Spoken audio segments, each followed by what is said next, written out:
All right, time to put on our detective hats. We're going to tackle 10 clinical puzzles, and in each one, the diagnosis hangs on a single, crucial, game-changing clue. So, here's the deal. Your mission is to think like a clinician. In every one of these cases, there's a ton of information, but only one detail really cracks it wide open.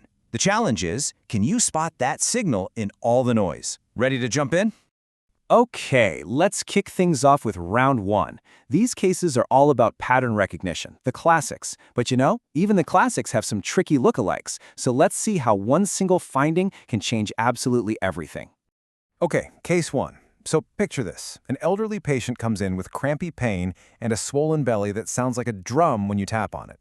Two common diagnoses probably pop right into your head. But how do you tell them apart, like right now? It all comes down to the rectal exam. An empty rectum? That's your smoking gun for a sigmoid volvulus, that classic coffee bean twist you see on an X-ray. But a packed rectum? Well, that's fecal impaction. One simple exam, two totally different game plans. All right, let's move on to our next puzzle, this time in pediatrics. An abdominal lump in a kid is, let's be honest, terrifying. Your mind immediately goes to cancer. But hold on, what's the one tiny detail here that steers us in a completely different and, frankly, less scary direction? That one word, tender, changes everything. See, the nasty stuff, like a Wilms tumor, those masses are usually non-tender. A tender mass, especially one that kind of comes and goes, that screams a UPJ obstruction, a blockage that makes the kidneys swell up. That single detail is so incredibly reassuring.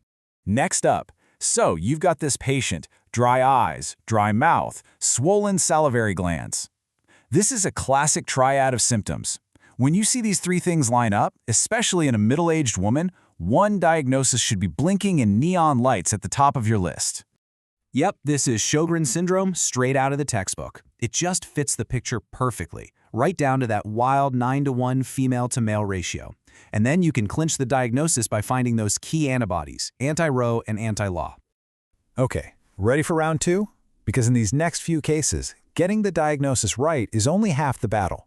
The real puzzle is knowing the protocol.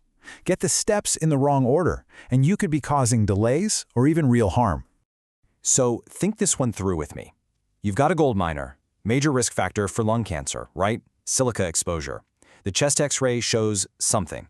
The gut reaction might be to go straight for a biopsy. But nope, that would be a huge mistake.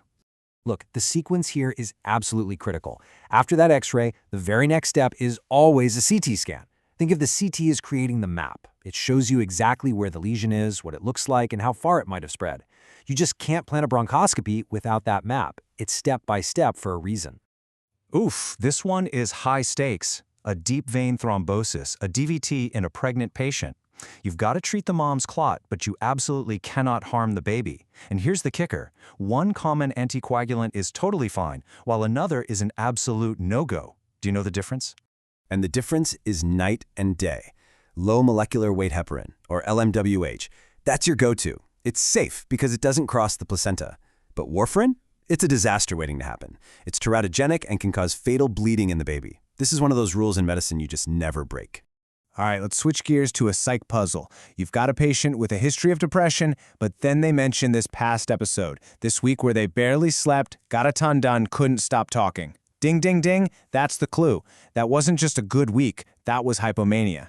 And that detail changes the diagnosis from depression to bipolar II disorder, which changes everything about the treatment. And you have to get this right, because if you treat bipolar II depression with a standard antidepressant, like an SSRI by itself, you can actually push them into a full-blown manic episode. It's so dangerous. The first-line choice is actually something like lurasidone, or quetiapine, which works as a mood stabilizer. All right, let's head into our final round. And these last few cases, they're not about some rare disease or a super complex protocol. They're all about professional judgment. They're about spotting those quiet but critical red flags that scream, "Pay attention to me." So, a patient comes in with low back pain. Happens all the time, right? But this patient has a history of breast cancer.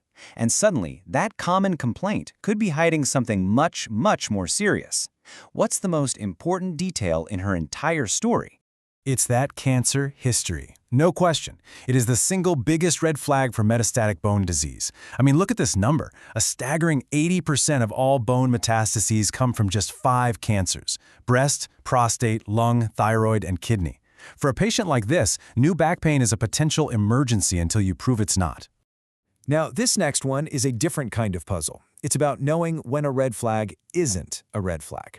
A mom is worried her 12-year-old daughter, who's a vegetarian, might have an eating disorder.